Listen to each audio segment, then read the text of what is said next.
और इस वक्त एक और बड़ी खबर का रुख करेंगे जो कि मुंबई से आ रही है, जहां पर वैक्सीनेशन बंद करना पड़ा है। वैक्सीन खत्म होने की वजह से यह फैसला लिया गया है कि अगले 3 दिन तक वैक्सीनेशन ड्राइव नहीं होगी। बीएमसी ने लोगों को धैर्य रखने की अपील की है। कल हमने देखा था कि किस तरह से बीकेसी जो कि वैक्सीनेशन सेंटर है वहां पर लंबी कतारें लगी हुई थी और सोशल डिस्टेंसिंग नॉर्म्स का पालन नहीं हो पा रहा था। लेकिन अब यह फैसला बीएमसी की ओर से स्टॉक खत्म हो गया है, इसलिए अगले 3 दिन तक वैक्सीनेशन नहीं किया जाएगा।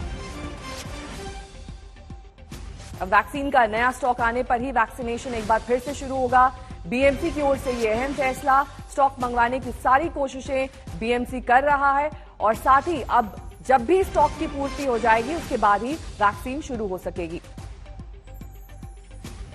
पंकज उपाध्याय हमारे संवाददाता तमाम जानकारी के साथ हमारे साथ जुड़ गए हैं। पंकज, ये फैसला तो बहुत पहले लेना चाहिए था। आपने तस्वीरें दिखाई हैं, बीएमसी ने तस्वीरें अगर देखी या नहीं देखी, वहां पर लंबी कतारों से तो वाकिफ होंगे ना। लोग इंतजार कर रहे हैं, वैक्सीन मिल नहीं रही है, अब ये फैसला ले रहे हैं कि हाँ जी 3 दिन तक वैक्सीनेशन ड्राइव नहीं चलेगा।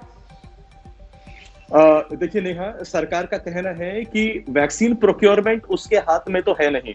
उसे जो वैक्सीन दी जाती है वो टुकड़ों में दी जाती है और जब भी उसको वैक्सीन दी जाती है तो वो रिकॉर्ड संख्या में वैक्सीनेशन ड्राइव को चलाता है।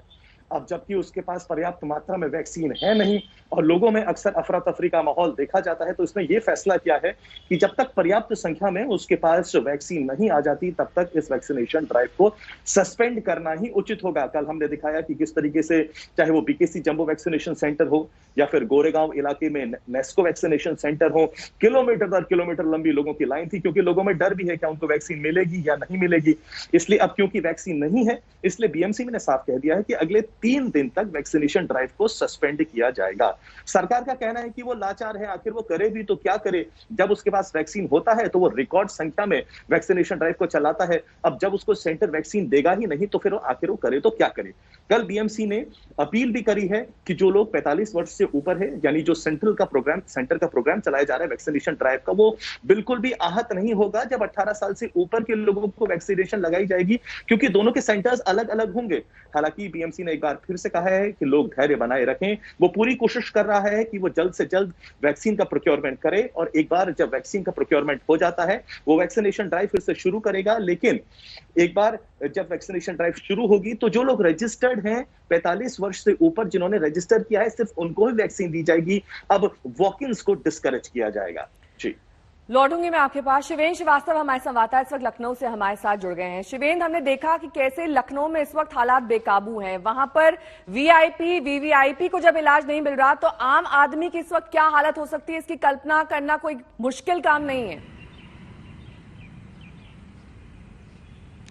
देखिए नेहा, वाकई हालात इतने खराब हो चुके हैं कि अब सत्ताधारी जो दल है बीजेपी, उसके विधायक तक लगातार ऑक्सीजन की कमी और सरकार की तरफ से जो भी कमियां हो रही हैं उन पर सवाल उठा रहे हैं और ये लगातार हो रहा है। विपक्ष की अगर बात करें तो विपक्ष भी सवाल उठा रहा है, लेकिन हालात इतने खराब हो चुके हैं कि नंबर्स ज्यादा घट नहीं रहे हैं और रोज संक्रमित होने वालों की संख्या में इजाफा ही हो रहा है। हालांकि सरकार उसको दूसरी तरीके से पेश करती है और बताती है कि 2-3 दिनों में आंकड़े गिरे हैं, लेकिन हकीकत यह है कि ऑक्सीजन की कमी, दवाइयों की कमी और बेड्स की कमी अभी भी है। हालांकि कोशिश भी सरकार कर रही है, इससे भी इनकार नहीं किया जा सकता, लेकिन ये कोशिश पिछले 1 साल में अगर ठीक से हुई होती तो उसका असर कुछ और देखने को मिलता। अभी जो यहाँ पर 500 बेड का डीआरडीओ की मदद से अस्पताल बन रहा था वो आज या कल में शुरू हो जाएगा। आज हो सकता है उसका ट्रायल भी किया जाए, बड़ी मदद मिलेगी क्योंकि उसमें तमाम वेंटिलेटर्स के साथ बेड्स मौजूद हैं। इसी तरीके से मुख्यमंत्री योगी आदित्यनाथ ने सभी 75 जिलों को कहा है कि हर जगह 200 बेड कम से कम बढ़ाए जाएं और स्वास्थ्य विभाग भी अलग अलग जगहों पर बड़े बड़े अस्पतालों में और जो संस्थान है वहां पर बेड्स बढ़ाए, जो कि संख्या 30,000 के पार होती है। तो दावा सरकार की तरफ से किया गया है कि आने वाले दिनों में 33,000 बेड्स बढ़ाएंगे, जो कि एक बड़ा नंबर लगता है।